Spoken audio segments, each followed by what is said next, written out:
বললাম এত বড় বাড়ি আমি দেখি নাই কখনো। কেমন লাগলো?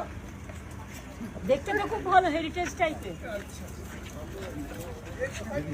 এটা হচ্ছে আমাদের বিশ্বাসের প্রতীক, ট্রেডিশন যে পরম্পরা। এটা হচ্ছে এই গুহাটা আমরা শিব বলি, এটাকে চণ্ডী বলি, জন্য জয় শিব চণ্ডী বলি। জয় জয় শিব চণ্ডী পাঁচ মারি। ঠিক আছে।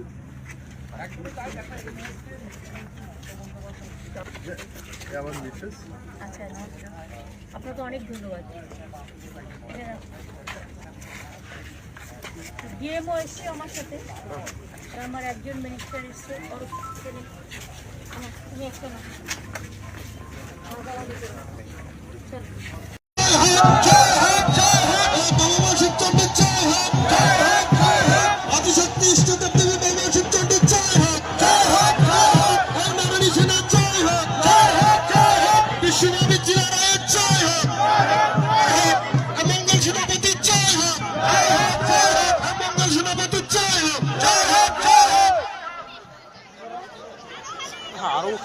জয় শিব চণ্ডী।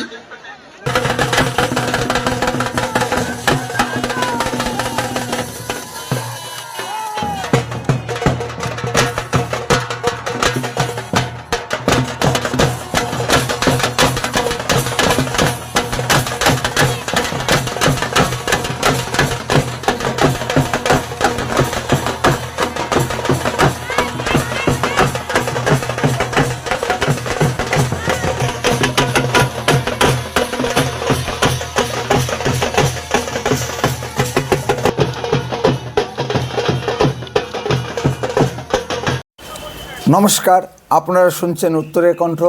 উত্তরের কণ্ঠ থেকে আমি শ্রী প্রভাত বসাক, তুফানগঞ্জ, কোচবিহার।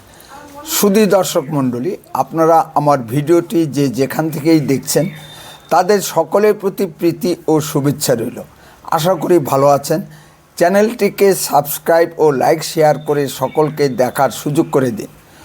উত্তরবঙ্গের রং বেরঙের বিভিন্ন কামতাপুরী দল সম্পর্কে আমার কিছু অবজারভেশন এই প্রতিবেদনে আলোচনা করব। আমরাও পৃথক উত্তরবঙ্গ রাজ্য চাই।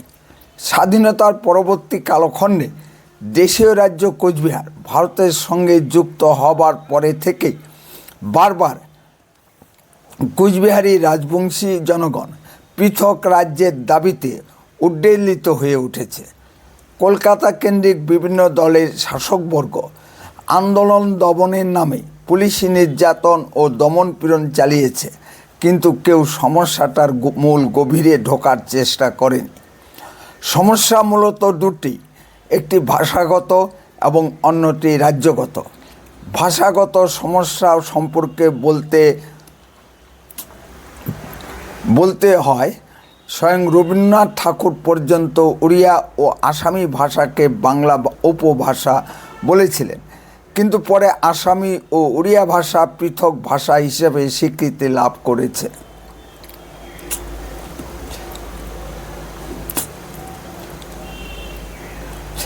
কামাতাপুরী ভাষা কি পৃথক ভাষা না বাংলার উপভাষা, এই নিয়ে বিতর্ক আছে। উচিত ছিল এই নিয়ে গবেষণা করা, কিন্তু নাক উঁচু কলকাতার স্বনামধন্য গবেষকগণ এবং ভাষাবিদগণ এদিকে নজর দেননি। উত্তরবঙ্গ বিশ্ববিদ্যালয়ে এই নিয়ে একটি সেমিনার হয়েছিল বেশ কয়েক বছর আগে। উপস্থিত ছিলেন তৎকালীন পশ্চিমবঙ্গের সংস্কৃতি মন্ত্রী মাননীয় বুদ্ধদেব ভট্টাচার্য এবং তুফানগঞ্জ এনএনএম হাই স্কুলের স্বনামধন্য শিক্ষক শ্রীযুক্ত ধর্মনারায়ণ বর্মা মহাশয়। পৃথক কামাতাপুরী ভাষার সম্পর্কে শ্রীযুক্ত ধর্মনারায়ণ বর্মা মহাশয় বলতে উঠলেই শ্রী বুদ্ধদেব ভট্টাচার্য তাকে স্টেজ থেকে নামিয়ে দেন। আমলটা ছিল সিপিএমের আমল। আমি এখানে যা বলছি তার সবটুকুই শ্রী ধর্মনারায়ণ বর্মা মহাশয়ের মুখ থেকে শোনা। আমার সৌভাগ্য হয়েছিল যে তার মতো একজন গুণী পণ্ডিত ব্যক্তির সহকর্মী হিসাবে তার সাহচর্য লাভ করেছিলাম। যে কথাটি বলছিলাম, বাংলা ভাষা প্রথম নিদর্শন সপ্তদশ শতকের চর্যাপদ আবিষ্কার হয়েছিল নেপালের রাজদরবার থেকে। আবিষ্কার করেছিলেন মাননীয় হরপ্রসাদ শাস্ত্রী মহোদয়। অবিভক্ত বাংলার যে মানচিত্র আমরা জানি, চর্যাপদ কিন্তু সেখান থেকে আবিষ্কার হয়নি।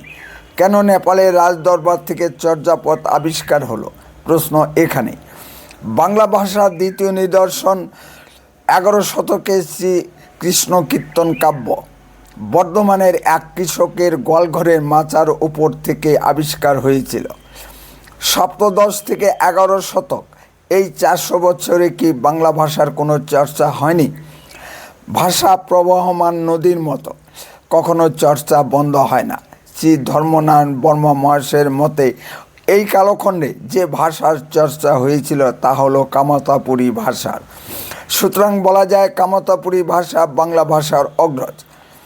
বাংলা ভাষার হরফগুলিও নাকি এসেছে তিব্বতী হরফ থেকে। আমাদের মহাদেব ঠাকুর নাকি তিব্বতী বর এবং মা মেনকার মেয়ে গৌরী নাকি বাঙালি কনে। তিব্বতী ও বাঙালির মিলন ঘটেছিল এই হরগৌরী বিয়ের মাধ্যমে। এ কল্পকথা কিনা জানি না, এ নিয়ে অনেক বিতর্ক হতে পারে। বিষয়টি পণ্ডিতদের গবেষণার বিষয়।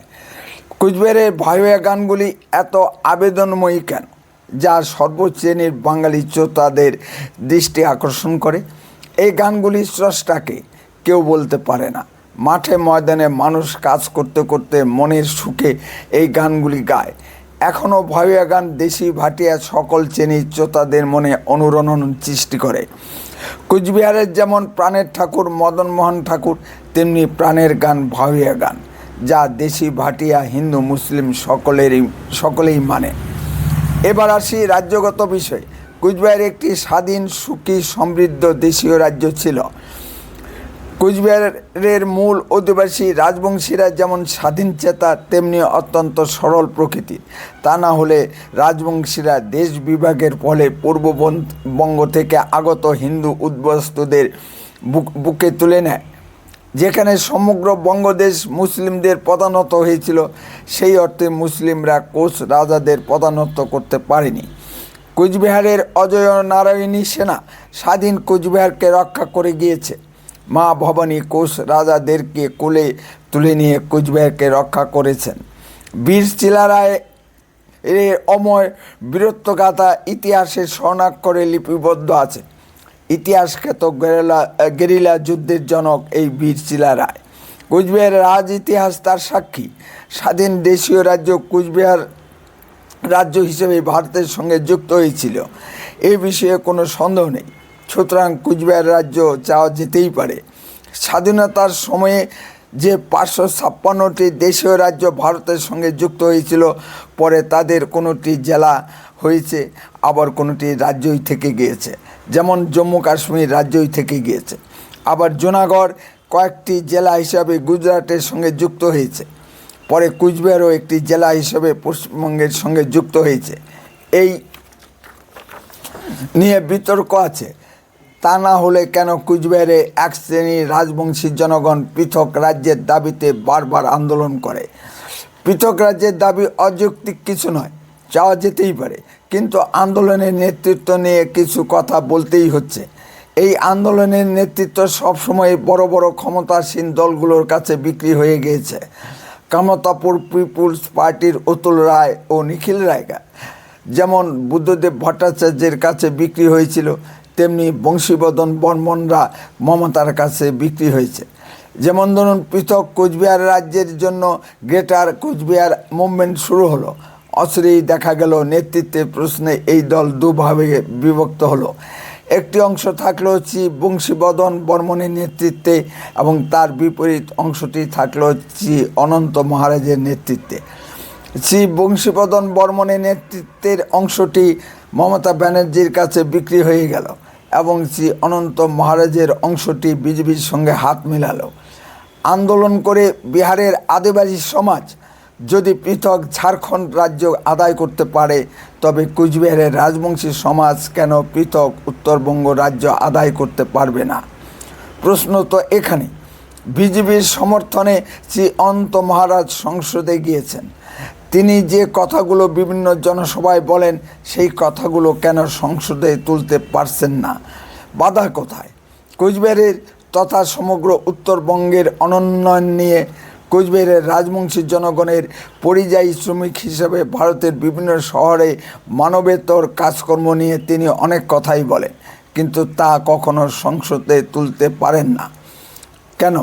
তিনি হাতিদের করিডোরের কথা সংসদে তুলতে পারেন, কিন্তু সরকারের বঞ্চনা নিয়ে প্রশ্ন তুলতে পারেন না কেন? মাননীয় কেন্দ্রীয় স্বরাষ্ট্রমন্ত্রী অমিত শাহজি প্রতিশ্রুতি মতো নারায়ণী আধা সামরিক বাহিনীর ব্যাটালিয়ন কেন গঠন করা গেল না?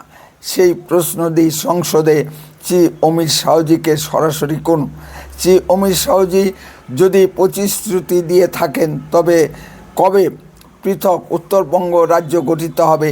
সরাসরি অমিত শাহজিকে প্রশ্ন করুন, বিষয়টি সংসদে তুলুন। আপনি তো নির্দল সদস্য, সেই সাহস কি আপনার আছে? তা না করে টুপাইস কামাইয়ের ধান্দায় একবার বিজেপির দিকে আবার মমতার দিকে যাচ্ছেন কেন? আপনার ধান্দাবাজি জনগণের চোখের সামনে আস্তে আস্তে পরিষ্কার হচ্ছে। এই দেখে আরও কিছু লোক নির্বাচনের সামনে কিছু কামাইয়ের ধান্দায় নতুন নতুন রাজবংশী সংগঠন খুলে বসেছেন। এরকমই একটি সংগঠন কামাতাপুর স্টেট ডিমান্ড কাউন্সিল। অন্য সময়ে নয়, ঠিক নির্বাচনের সামনে এই সংগঠনগুলো খোলে। পৃথক রাজ্যের প্রতি উত্তরবঙ্গের কিছু মানুষের নীরব সমর্থন আছে। এটাকেই পুঁজি করে কিছু কামাইয়ের ধান্দা আর কি। এত নতুন নতুন রাজবংশী সংগঠন হচ্ছে, আন্দোলন হচ্ছে, কিন্তু পৃথক রাজ্য গঠন হচ্ছে কই? বিজেপি বলুন আর তৃণমূলই বলুন, কেউ রাজ্য ভাগের দায় নিতে চাইবে না। যদিও বিজেপি ছোট ছোট রাজ্য গঠনের পক্ষে। সময় ও সুযোগের অপেক্ষায় থাকতে হবে। এই মুহূর্তে যে রাজনৈতিক দল রাজ্য ভাগের পক্ষে যাবে, দক্ষিণবঙ্গে তার অস্তিত্ব থাকবে না। দক্ষিণবঙ্গের কলকাতার মৌরসিপাট্টা শোষণ শাসনকে কে হারাতে চায় বলুন? উত্তরবঙ্গে কি নেই? আছে উদ্বৃত্ত চমশক্তি, আছে টিম্বার তামাকো। এই দিয়ে উত্তরবঙ্গে ভারী শিল্প করা যেত। কলকাতার শাসক বর্গের সেই ইচ্ছা কি আছে? উত্তরবঙ্গে পর্যটন শিল্পের বিকাশ করা যেত। মমতা ব্যানার্জি শুধু মুখেই বলেছিলেন তিনি উত্তরবঙ্গকে সুইজারল্যান্ড বানাবেন। মমতা 15 বছরের রাজত্বে উত্তরবঙ্গ সুইজারল্যান্ড হয়েছে কি? উত্তরবঙ্গে ভারী শিল্প আসেনি। মমতা রাজত্বে সারা পশ্চিমবঙ্গে কোনো শিল্পই আসেনি। টাটাকে তাড়িয়ে মমতা ব্যানার্জি সারা পৃথিবীতে নাম কিনে ফেলেছেন। মানুষের কর্মসংস্থান নেই। নিউ কোচবিহার স্টেশনে উত্তর ও দক্ষিণ ভারতগামী ট্রেনগুলোর প্রতি লক্ষ্য করুন। কী পরিমাণ লোক কাজের সন্ধানে উত্তর ও দক্ষিণ ভারত যাচ্ছে। পশ্চিমবঙ্গে চিকিৎসা পরিষেবাও ভেঙে পড়েছে। সাধারণ অসুখ হলেও লোকেরা দিল্লি কিংবা দক্ষিণ ভারত ছুটছে।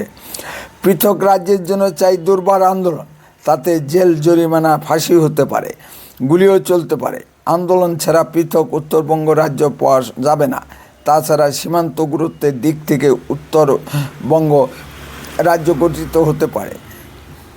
উত্তরবঙ্গের একদিকে বৈরী চীন, অন্যদিকে বৈরী বাংলাদেশ। রাজ্যসভায় শুধু বড় বড় ডায়লগ মারলে হবে না, রাস্তায় নামতে হবে। এত কিছুর পরেও বলতে হয় উত্তরবঙ্গের বৃহত্তর রাজবংশী জনগণের মধ্যে এই দুই গ্রেটার দলের ভীষণ প্রভাব লক্ষ্য করা যায়। বংশীবদন বা অনন্ত মহারাজের ডাকে যে পরিমাণে লোক জমায়েত হয়, এককভাবে কুচবিহারে কোনো বিজেপি বা তৃণমূল নেতার লোক জমায়েত করার সে ক্ষমতা নেই। এটা ধ্রুব সত্য। এই সত্যকে সামনে নিয়েই কুচবিহারের বিভিন্ন রাজনৈতিক দলকে চলতে হচ্ছে। আপনাদের কিছু বলার থাকলে কমেন্টে বলুন, আর লক্ষ্য রাখুন উত্তরে কণ্ঠের পর্দায়। চ্যানেলটিকে সাবস্ক্রাইব করুন। বন্দে মাতরম। ভারত মাতা কি জয়।